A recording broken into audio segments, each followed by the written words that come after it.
ये फर्जी बाबा United Nations तक को बेवकूफ बनाने में सफल रहा।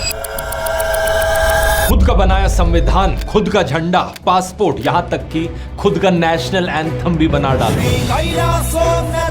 जब ये सिर्फ 12 साल का था तभी इसकी बॉडी में एक जेनेटिक म्यूटेशन आ गया था, जिसके कारण ये ना तो मेल है ना ही फीमेल है। सितंबर 2018 में तो इसने ये तक कह दिया कि ये 1 साल के अंदर अंदर जानवरों को तमिल और संस्कृत बोलना सिखा सकता है।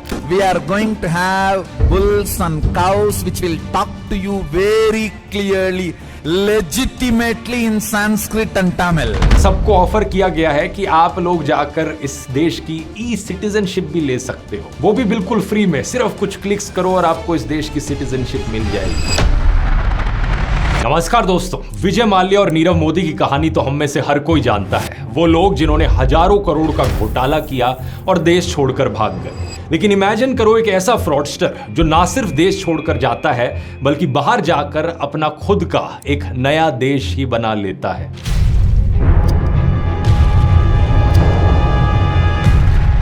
The United states of Kailasa, एक सेल्फ प्रोक्लेम्ड हिंदू राष्ट्र, एक ऐसा देश जिसका खुद का अपना संविधान, अपना पासपोर्ट, अपना एम्बलम, यहां तक कि अपना झंडा और अपना नेशनल एंथम भी है। ये कहानी इतनी अजीबोगरीब है कि इस पर अपनी एक थ्रिलर फिल्म बन सकती है। एक ऐसा फर्जी बाबा जो ना सिर्फ अपने हजारों अंध भक्तों को बल्कि यूनाइटेड नेशंस तक को बेवकूफ बनाने में सफल रहा। I'm here representing the United States of Kailasa. इसने दर्जनों American, south American politicians, government official से लेकर अमेज़न जंगल में रहने वाले आदिवासियों तक को स्कैम किया। इसीलिए शायद से इसे दुनिया का सबसे बड़ा, सबसे कमाल का स्पिरिचुअल स्कैम कहा जा सकता है। आइए जानते हैं इसकी कहानी गहराई से आज के इस वीडियो में।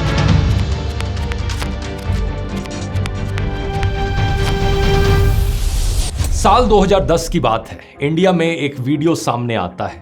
भगवा वस्त्र पहने एक बाबा जो ब्रह्मचार्य होने का दावा करता है, वो एक तमिल एक्ट्रेस के साथ आपत्तिजनक स्थिति में दिखाई देता है। न्यूज चैनलों में इसकी काफी चर्चा होती है। ये एक्ट्रेस और ये बाबा दोनों इनकार कर देते हैं, कहते हैं कि ये वीडियो फैब्रिकेटेड है, हम नहीं है जो इस वीडियो में दिख रहे हैं। लेकिन करीब से देखने पर एक बच्चा भी बता सकता था कि इस वीडियो में देखे जाने वाला ये आदमी और कोई नहीं बल्कि स्वामी नित्यानंद था। 2017 में फोरेंसिक डिपार्टमेंट भी इस चीज को कंफर्म कर देता है। लेकिन इससे कई साल पहले ही ये रिपोर्ट्स आने लग गई थी कि कैसे ये बाबा तांत्रिक सिद्धि के नाम पर महिलाओं के साथ गलत हरकतें करता था और इसके लिए अपने फॉलोअर्स के साथ नॉन डिस्क्लोजर एग्रीमेंट्स भी साइन करता था। कई महिलाएं जो इस बाबा के आश्रम में गई थी उन्होंने रेप की कंप्लेन करी। रिपोर्ट सामने आने लगी कि इसके आश्रमों में बच्चों का टॉर्चर भी किया जाता था। एक के बाद एक सबूत इकट्ठे होते जा रहे थे। बाबा के ऊपर लगे केसेस की लिस्ट लंबी होती जा रही थी कि तभी 2014 में नित्यानंद के आश्रम में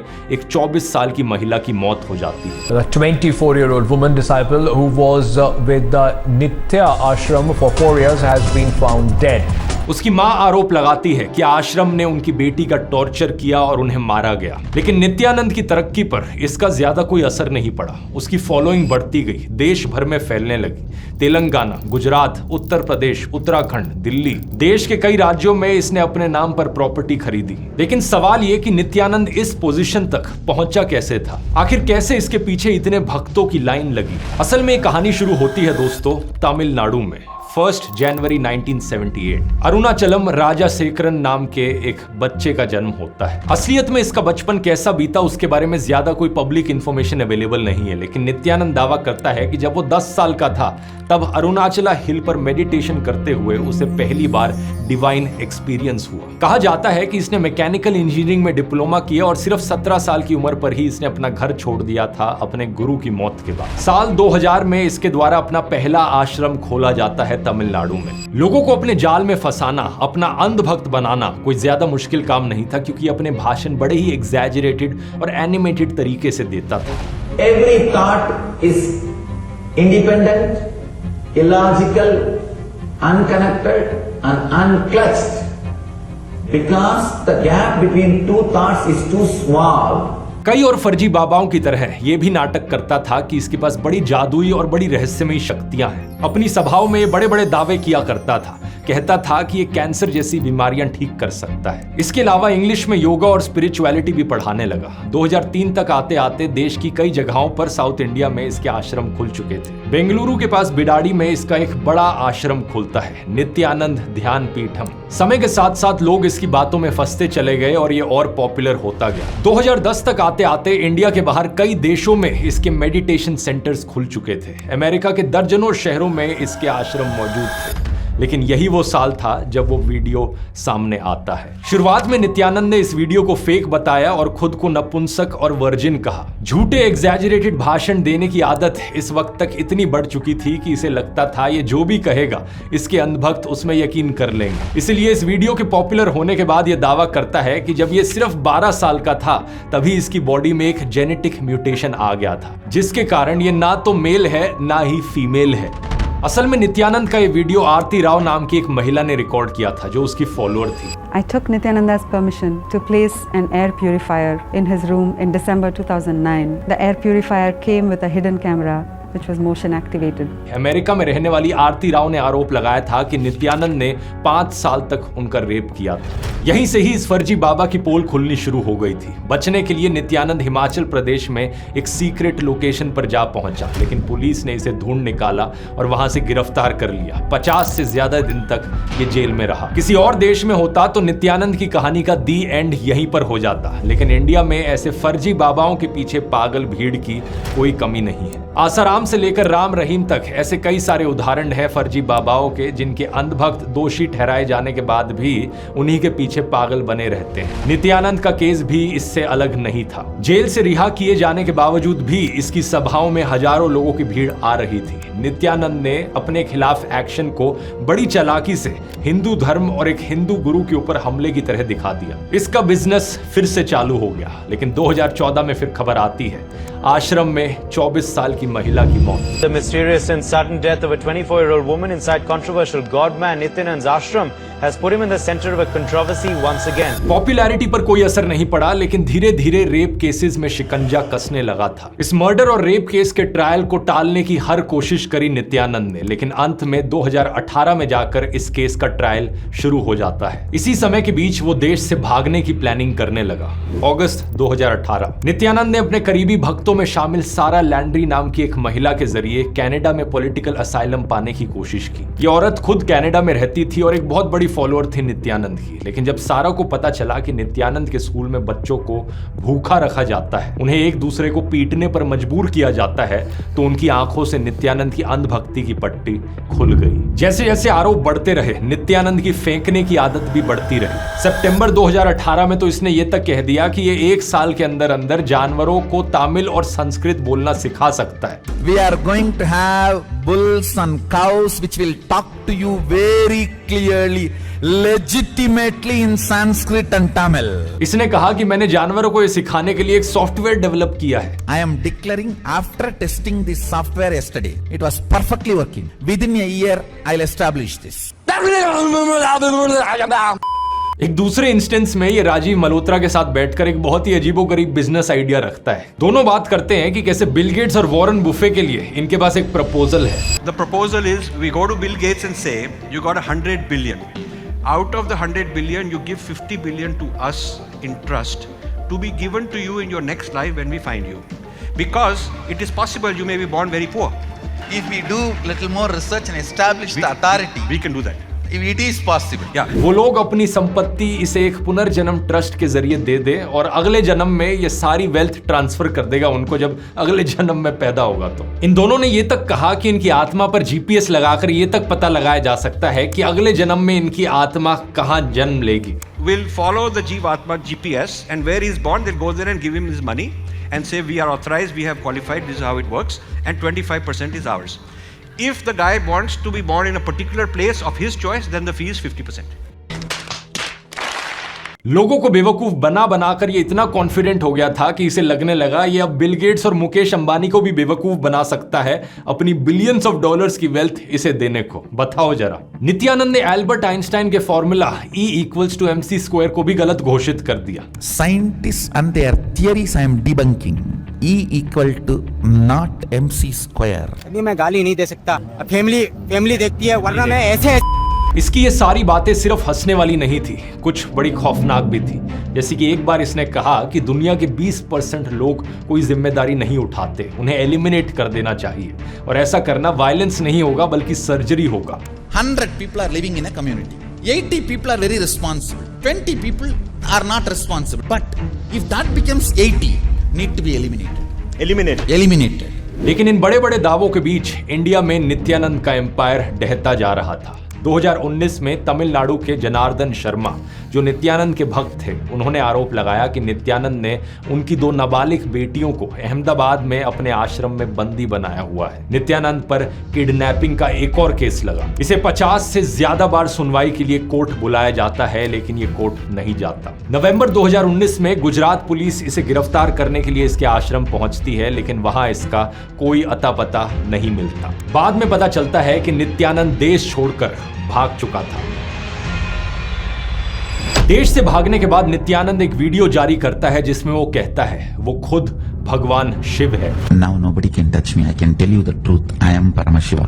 कहता है कि अब मुझे कोई छू नहीं सकता, मैं आपको सच बता सकता हूं कि मैं ही परम शिव हूं। कोई स्टूपिड कोर्ट सच उजागर करने के लिए मुझ पर मुकदमा नहीं चला सकता। No stupid court can prosecute me for revealing the truth. I am Paramashiva.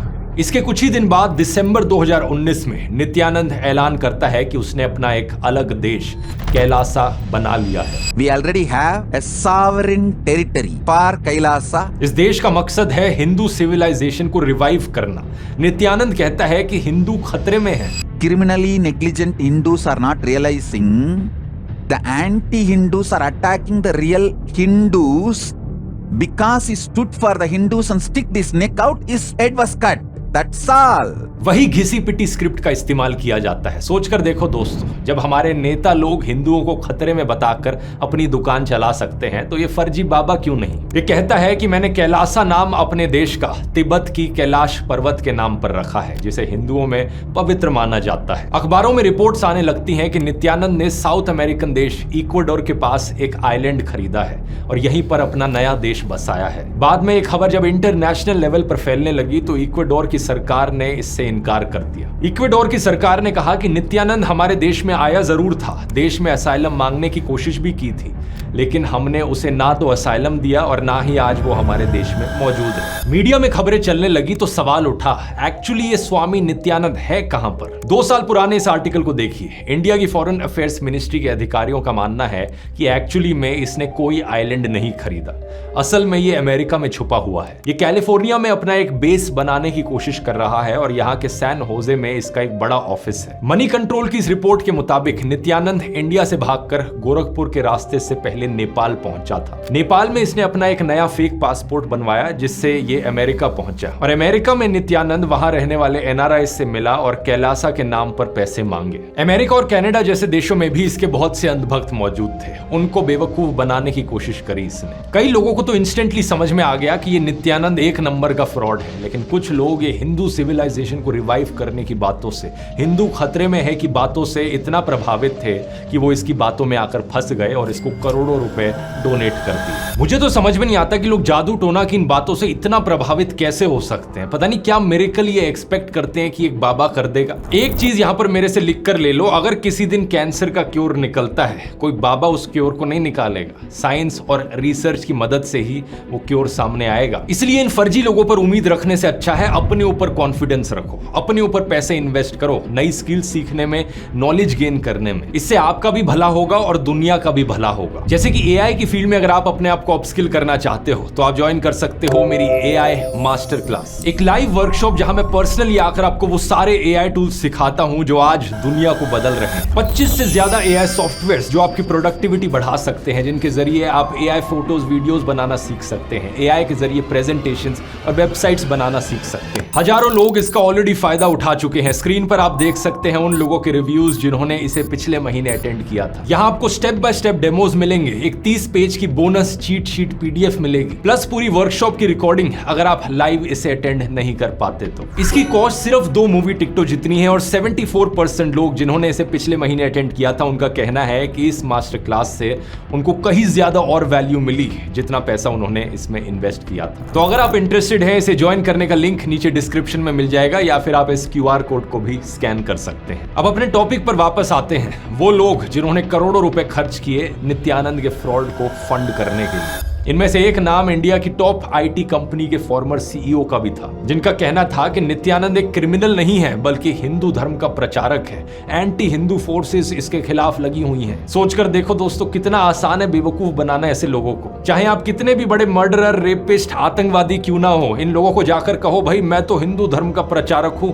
मेरे खिलाफ जो लोग आरोप लगा रहे हैं वो एंटी हिंदू हैं, आओ मेरे को बचा लो, आओ मेरे को पैसे दे दो। कुछ इसी तरीके से इसने कई लोगों को बेवकूफ बना डाला। एक साल के अंदर अंदर अमेरिका, UK और एशिया में कम से कम 13 अलग अलग NGOs खोल ली, जिनमें से 10 सिर्फ अमेरिका में थी। इन NGOs से जो डोनेशन मिली उसका इस्तेमाल इसने अपने कैलासा देश की एक्टिविटीज के लिए किया। क्योंकि NGOs को मिलने वाली डोनेशन लीगल होती है, तो ये सब कुछ बड़े लीगल तरीके से हो रहा था इंडिया के बाहर। इन बेवकूफ लोगों से मिलने वाले पैसे का इस्तेमाल करके और इन NGOs की मदद से नित्यानंद ने ये कैलासा का आइडिया खड़ा किया और इसे ऐसा दिखाया कि अपने आप में एक अलग देश हो। सोशल मीडिया और इंटरनेट पर कैलासा की एक बड़ी स्ट्रॉन्ग प्रेजेंस बनाई गई। कैलासा को डिजिटली वो हर चीज दी गई जो एक असल देश में होती है, यानी कि अपना खुद का झंडा, अपना खुद का कॉन्स्टिट्यूशन, खुद का पासपोर्ट, खुद का एम्बलम, खुद का नेशनल एंथम। इनकी वेबसाइट बड़े ही प्रोफेशनल तरीके से बनाई गई है, जिसमें दावा किया गया है कि इनका पासपोर्ट सभी 11 डायमेंशंस और 14 लोगों और कैलासा में फ्री एंट्री देता है। फिर बाकी देशों की तरह कैलासा ने भी अपनी एक यूनिवर्सिटी, अपना TV चैनल और अपना एक अखबार नित्यानंद टाइम्स खोलने का भी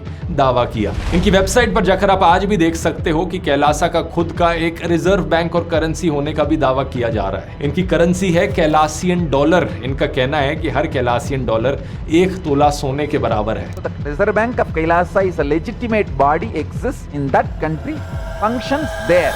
नित्यानंद ने बार बार हिंदू सेंटिमेंट्स को भड़काने की पूरी कोशिश की है। अपने देश को वैटिकन सिटी जैसा बनाने की कोशिश की है। वैटिकन सिटी को कैथोलिक चर्च की हाईएस्ट रिलीजियस सीट माना जाता है। कैलासा की वेबसाइट पर इसे हिंदू धर्म का वैटिकन बताया गया है। इसे the sovereign order of Kailasa Nithyananda चलाता है, जो कैथोलिक चर्च की governing body the holy see से इंस्पायर्ड है। यहाँ पर इन्होंने इसका शॉर्ट फॉर्म भी बना लिया, SOKN। क्रिश्चियनिटी में जो दर्जा पोप को दिया जाता है, कैलासा ने हिंदू धर्म में वही चीज करने की कोशिश करी और नित्यानंद को खुद वो दर्जा देने की कोशिश की। खुद को हिंदू धर्म का सर्वोच्च गुरु कहा, जबकि असलियत में हिंदू धर्म में ऐसा कोई पद नहीं होता। बाकी देशों की तरह कैलासा की सरकार में ट्रेजरी, कॉमर्स, हाउसिंग जैसे डिपार्टमेंट्स भी बनाए गए। कुल 18 डिपार्टमेंट्स जिन्हें वेदों पर बेस्ड बताया गया। वेबसाइट पर लिखा है कि सताए गए हिंदुओं के लिए कैलासा एक नया घर है और सबको ऑफर किया गया है कि आप लोग जाकर इस देश की ई-सिटीजनशिप भी ले सकते हो, वो भी बिल्कुल फ्री में। सिर्फ कुछ क्लिक्स करो और आपको इस देश की सिटीजनशिप मिल जाएगी। लेकिन कुछ रिक्वायरमेंट्स हैं, इसके लिए आपको हिंदू होना जरूरी है, ये कहते हैं। और अफसोस की बात पता है क्या है दोस्तों, इनके अनुसार 12 लाख से ज्यादा लोगों ने अप्लाई किया इनकी देश की ई-सिटीजनशिप लेने के लिए भी। क्या इतना आसान है लोगों को धर्म के नाम पर बेवकूफ बनाना? इतनी स्ट्रॉन्ग ऑनलाइन प्रेजेंस देखकर कई सारे लोगों को लगने लगा कि ये तो सही में कहीं असली देश तो नहीं है। लेकिन इनकी वेबसाइट पर जाकर अगर आप इनके AI चैटबॉट से बात करेंगे तो ये आपसे ईमेल और फोन नंबर मांगता है, बार बार यही मांगते रहता है। तो हमने इसे nityanand@bhagoda@kailasa.com ईमेल ID दे दी और फिर हमने पूछा बताओ जरा ये कैलासा है कहां पर?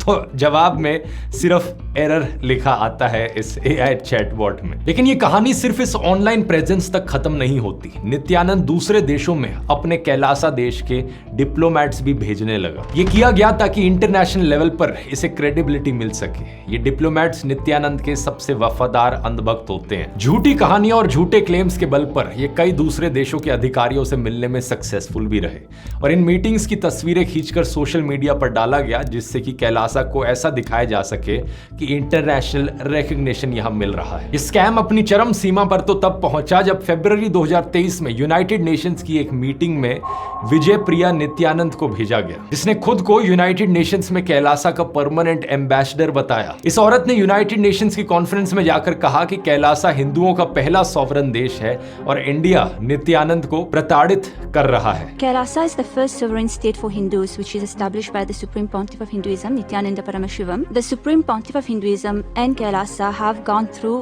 intense persecution and human rights violation for reviving the indigenous traditions and lifestyle of Hinduism. and he was even banned from preaching and exiled from his birth country. Kailasa की इस रिप्रेजेंटेटिव को देखकर दुनिया में हर कोई हैरान रह गया। इसी तरह अक्टूबर 2022 में जब ब्रिटेन के हाउस ऑफ लॉर्ड्स में दिवाली की पार्टी हुई तो इसके ब्रोशर में कैलासा का पूरा पेज का एक एड था जिसमें नित्यानंद की तस्वीरें भरी हुई थी। नित्यानंद के कुछ समर्थक भी इस पार्टी में शामिल थे। पार्टी के बाद कैलासा यूके ने ट्वीट कर दिखाया कि कैसे वो बड़े बड़े लोगों के साथ ब्रिटेन की संसद में दिवाली मना रहा है। 2023 में अमेरिका के न्यू जर्सी के बड़े शहर न्यूयॉर्क के साथ कैलासा ने एक सिस्टर सिटी एग्रीमेंट किया। साइनिंग सेरेमनी में इस शहर के खुद के मेयर भी मौजूद थे। ये कैसे पॉसिबल हो गया? नित्यानंद के अंध भक्तों ने एक्चुअली में जाकर इन अधिकारियों को बेवकूफ बनाया और कहा कि कैलासा इक्वाडोर के पास एक हिंदू आइलैंड नेशन है। इन न्यू जर्सी के पॉलिटिशियंस ने इस चीज को चेक नहीं किया और सीधा हाँ कर दिया। ऑब्वियसली जब बाद में सच पता चला तो मेयर ने इस एग्रीमेंट को रद्द किया। A few days after the papers were signed, City Council rescinded the agreement. This is an oversight.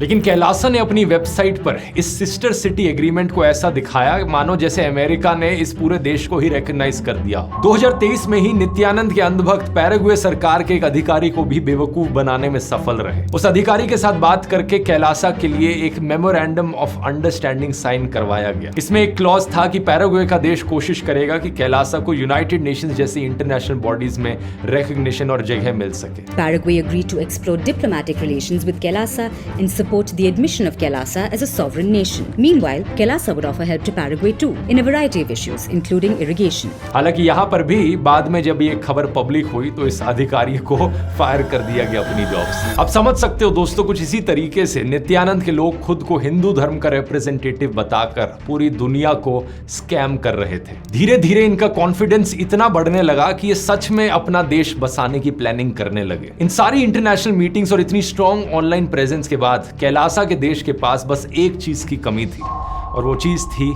जमीन। इस देश के पास सब कुछ था लेकिन खुद की जमीन नहीं थी। इसी कारण से 2024 में कैलासा के लोग टूरिस्ट बनकर साउथ अमेरिका के देश बोलिविया पहुंच गए। यहाँ उन्होंने अमेज़न जंगल में रहने वाले कुछ आदिवासियों को फंसाने की कोशिश की उनकी जमीन हड़पने के लिए। इससे पहले कैलासा के लोग बोलिविया देश के प्रेसिडेंट लुइस आर्के के साथ फोटो खिंचवाने में भी सक्सेसफुल रहे थे, जिसकी वजह से उनके लिए यह स्कैम करना और आसान हो गया था। एक आदिवासी ग्रुप के सदस्य पेड्रो ग्वासिको ने बताया कि कैलासा के लोगों ने पहले आकर उन्हें फॉरेस्ट फायर से निपटने की मदद करने का ऑफर किया था।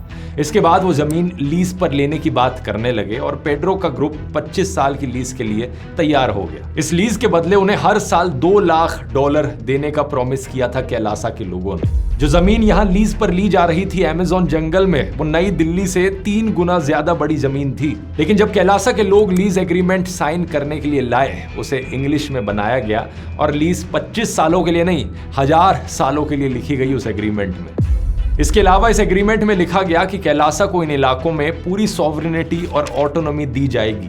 एयर स्पेस से लेकर जमीन के अंदर और बाहर के सारे नेचुरल रिसोर्सेज कैलासा देश के होंगे। और इतना ही नहीं, इस एग्रीमेंट में यह भी शर्त रखी गई कि अगर कैलासा के देश पर हमला किया जाता है तो बोलिविया में रहने वाले ये अमेज़न के आदिवासी कैलासा को हमले से बचाएंगे ताकि उसकी सॉवरेनिटी और इंडिपेंडेंस मेंटेन रखी जा सके और उसे यूनाइटेड नेशंस में शामिल होने में समर्थन देंगे। मतलब सोच कर देखो, एक फर्जी बाबा किस लेवल तक पहुंच गया स्कैम करते करते, लोगों को बेवकूफ बनाते बनाते। सितंबर 2024 से लेकर नवंबर 2024 के बीच में कैलासा के लोगों ने बोलिविया के कम से कम 4 आदिवासी ग्रुप्स के साथ ऐसी ही लीज एग्रीमेंट्स की। सब कुछ प्लान के अकॉर्डिंग चल रहा था। अब इस इमेजिनरी देश को जमीन भी मिलने वाली थी। लेकिन तभी एक बोलिवियन अखबार के कुछ बहादुर जर्नलिस्ट इस पूरी खबर को एक्सपोज कर डालते हैं। एल डेबर नाम की इस अखबार की इन्वेस्टिगेशन से सामने आया कि कैलासा ने 3 आदिवासी ग्रुप से 4.8 लाख हेक्टेयर जमीन लीज पर ली है।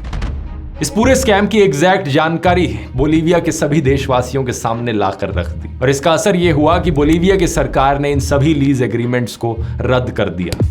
कैलासा से जुड़े 20 लोगों को यहां गिरफ्तार किया जाता है और इन्हें कैलासा भेजने की जगह इन्हें अपनी एक्चुअल होम कंट्रीज डिपोर्ट कर दिया जाता है। On the 24th of March, Bolivian authorities made a firm move to protect their sovereignty and indigenous lands. They expelled 20 foreign nationals allegedly linked to Kailasa. The group, which included individuals of Indian, British and American and Chinese nationalities. ये सही मायनों में एक international level का scam बन चुका था। नित्यानंद ने इस कैलासा स्कैम के दौरान भी अपनी फालतू की बयानबाजी बंद नहीं करी। 2020 में इसने कहा था कि पृथ्वी अंदर से खोखली है और इसके अंदर एक एलियन सिविलाइजेशन बसी है। नित्यानंद ने दावा किया कि वो दूसरे डायमेंशन से आया एक एलियन है जो कई साल धरती के अंदर मौजूद एलियन सिविलाइजेशन में रहा है और जब उसे लगा कि उसकी जरूरत है तो ऊपर आ गया। Earth is hollow, it is not solid. From above Earth, few aliens came and stayed inside the Earth. So I am one of the being, Arunagiri Yogeshwara, who came to Earth from Kailasa, was living inside Earth for quite a long time. When I saw I am needed, I came out. I am possessing this body and operating this body. Through this body, I am revealing and sharing whatever I need to do to the world. इतना ही नहीं, अपने एक और भाषण में इसने कहा कि ये 300 करोड़ लोगों को शक्तियां देने वाला है और लोगों की 2 की जगह 3 आंखें बना देगा। 300 crore people are going to manifest powers. I am going to make third eye more common than 2 eyes, which I have already started doing. Now on a wild scale I am going to do. इसी तरह एक दूसरे video में नित्यानंद ने कहा कि वो एक कॉस्मिक एयरपोर्ट बना रहा है जिस पर एलियंस लैंड कर सकते हैं।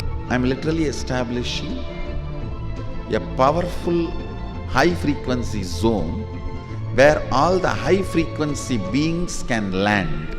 Kind of a cosmic airport. आज के दिन नित्यानंद और कैलासा का ये घोटाला पूरी दुनिया के सामने एक्सपोज हो चुका है। असलियत में इक्वाडोर के पास कोई ऐसा आइलैंड नहीं था जिसे इसने खरीदा था। ये कैलासा का देश हमेशा से सिर्फ एक वेबसाइट पर ही एग्जिस्ट करता रहा है। नित्यानंद और उसके फॉलोअर्स ने पूरी दुनिया को बेवकूफ बनाया। इसकी खुद की वेबसाइट पर आज के दिन तक अगर आप देखोगे ध्यान से लिखा है कि कैलासा एक कॉस्मिक बॉर्डरलेस नेशन है जो एक टेरिटरी की जगह एक आइडियोलॉजी को रिप्रेजेंट करता है। दुनिया भर में अपनी बेइज्जती कराने के बाद इसे भी एहसास हो गया कि कोई इसके इस झूठ पर अब यकीन नहीं करेगा कि कैलासा असली में एक फिजिकल जगह है। तो इसलिए वेबसाइट पर आज लिखा हुआ है कि ये world's greatest digital Hindu nation है, एक ऐसा हिंदू राष्ट्र जो सिर्फ डिजिटली एग्जिस्ट करता है। 1933 का मॉन्टेविडियो कन्वेंशन जो ऐसे मामलों में इंटरनेशनल लॉ के तौर पर काम करता है, उसके मुताबिक एक देश को मान्यता एक देश होने की तभी मिल सकती है जब उसकी एक डिफाइंड टेरिटरी हो, परमानेंट पॉपुलेशन हो, एक सरकार हो और दूसरे देशों से रिश्ते रखने की काबिलियत हो। कैलासा के पास ना तो कोई टेरिटरी है, ना कोई परमानेंट पॉपुलेशन है, ना कोई सरकार और ना ही कोई कैपेबिलिटी डिप्लोमेसी की। जिन लोगों ने नित्यानंद को करीब से देखा है वो कहते हैं कि ये सिर्फ एक सस्ता जादूगर है जो छोटे मोटे करतब दिखाकर लोगों को अपने जाल में फंसाता है। इसने कोई देश नहीं बसाया है, बस इतना कहा जा सकता है कि इसके पास इतने पैसे आते हैं कि ये अपनी नौटंकी चालू रख सके। जो अंधभक्त इसकी नौटंकी में फंसे हैं वो आज के दिन तक इसकी बातों में यकीन करते रहते हैं। ये खुद को भगवान शिव का अवतार बताता है, कभी खुद ही भगवान शिव कह देता है अपने आप। अपने भक्तों को यकीन दिलाता है कि उनमें से किसी की भी मौत नहीं होने देगा, लेकिन जब असलियत में ये बीमार पड़ा अगस्त 2022 में तो इलाज कराने के लिए श्रीलंका में पॉलिटिकल असाइलम मांगने लगा ताकि वो एयर एम्बुलेंस से आकर अपना इलाज करा सके। एज ऑफ जून 2025 ये फ्रॉड बाबा अभी भी फरार है, किसी को नहीं पता ये कहां छिपा बैठा है। इसके YouTube चैनल पर हर रोज इसके वीडियोस अभी भी आते हैं, लाइव वीडियो चलते रहते हैं। ये वीडियोस जिनमें ये महाराजा जैसी कुर्सी पर बैठकर खुद को भगवान दिखाते हुए एक अननोन लोकेशन से बात करता है। कैलासा की डिजिटल एम्बेसी आपके स्पैम फोल्डर में है। उसकी एक्सटर्नल अफेयर्स मिनिस्ट्री फोटोशॉप से चल रही है और देश में लोगों से ज्यादा तो नित्यानंद ने अपने आप को टाइटल्स दे दिए हैं, कभी सुप्रीम पॉन्टिफ, कभी डिवाइन हीलर तो कभी इनकारनेशन ऑफ विजडम। लेकिन इसका चाहे कुछ भी हो, आप जरूर ऐसे फ्रॉड बाबाओं से चौकन्ने रहिए। अभी भी ऐसे लोग बहुत हैं हमारे देश में जो खुद को नॉन बायोलॉजिकल बताते हैं, क्लेम करते हैं कि उनके पास बहुत सी जादुई शक्तियां हैं जो लोग धर्म का इस्तेमाल करते हैं अपने गुनाहों को छुपाने के लिए। ऐसे फर्जियों से बचने के लिए आम लोगों को जागरूक करना यहाँ बहुत जरूरी है। AI मास्टर क्लास में अगर आप इंटरेस्टेड हैं, ज्वाइन करने का लिंक नीचे डिस्क्रिप्शन में मिल जाएगा। ये वीडियो पसंद आया तो ये वाला भी जरूर देखिए। एक और ऐसे ही फर्जी बाबा को एक्सपोज किया है जो क्लेम करता है कि उसके पास बड़ी जादुई शक्तियां हैं। यहां क्लिक करके देख सकते हैं। बहुत बहुत धन्यवाद।